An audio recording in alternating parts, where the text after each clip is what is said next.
July the 15th was a historic day for Turkey. An attempted coup plunged the country into a night of fear and violence. The president was vacationing and barely escaped an attack on his hotel. Government buildings were bombed, tanks blocked bridges and airports closed. The coup leaders declared a curfew, and just the sound of rolling tanks and low-flying F-16s could be heard across Istanbul and Ankara. But then it all changed. President Recep Tayyip Erdogan made a FaceTime call on national television, calling people to take to the streets to fight for their democracy.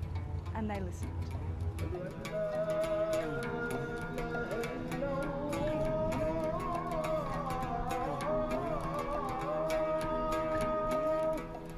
Word spread through social media, and with the help of public announcements made by imams at mosques like this one, people put up a human wall of resistance. Now we share some of their stories of that momentous night when people from all walks of life risked their lives for their country.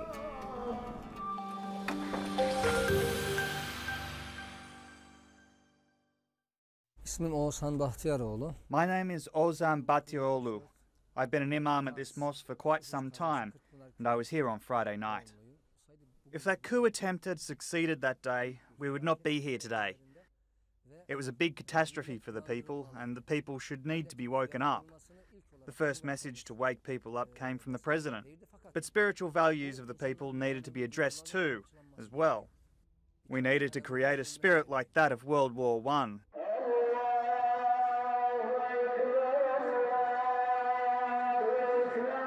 Like when, during World War I, they used to make calls for prayer around the bastions to remind them it was a Muslim area.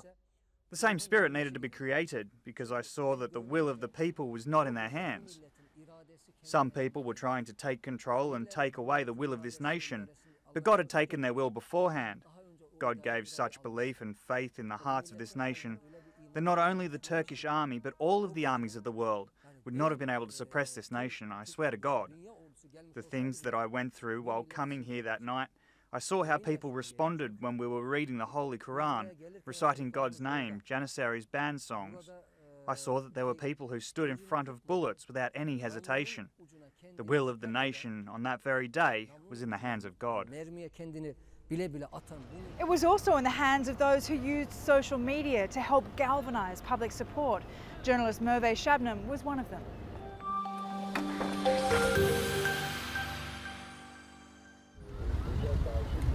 When they made the announcement that they took control in the name of the army, I said, no, we will not take it, we will not accept it. They are not our army. And I started to ask my followers to follow me.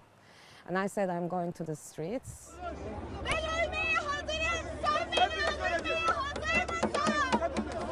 I found myself in front of the tanks. And yes, I was ready to die. Because my life was not important at that point. As I said, my country was at stake. In a couple of minutes, there were hundreds, there were thousands. It was amazing. I went to Fatih, Saraçhane, and there was a massacre there. It was crazy. There were sirens, there were gunshots. It was like we are in a war. Today, I'm standing right here, thanks to my people.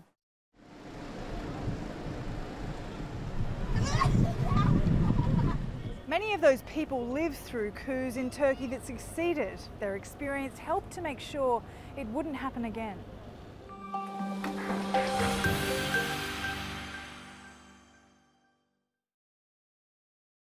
Selamun aleyküm.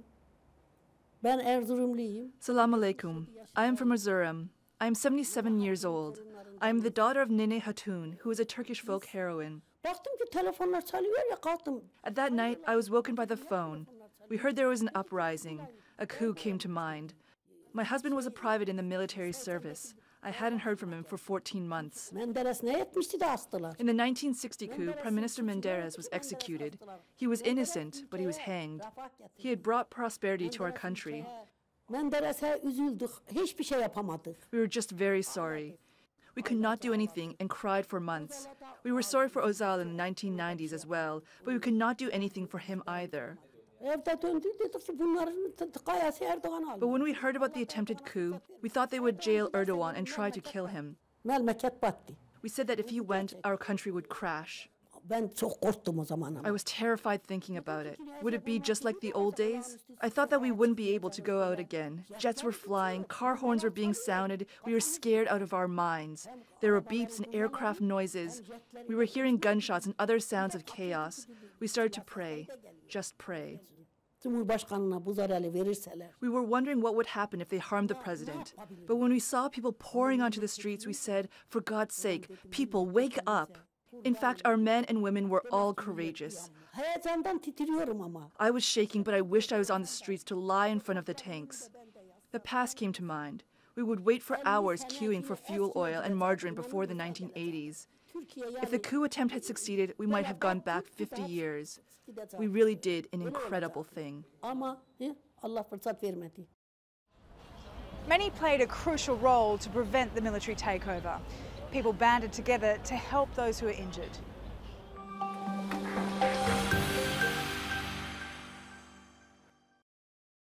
İsmim Ali Nuri Türkoğlu.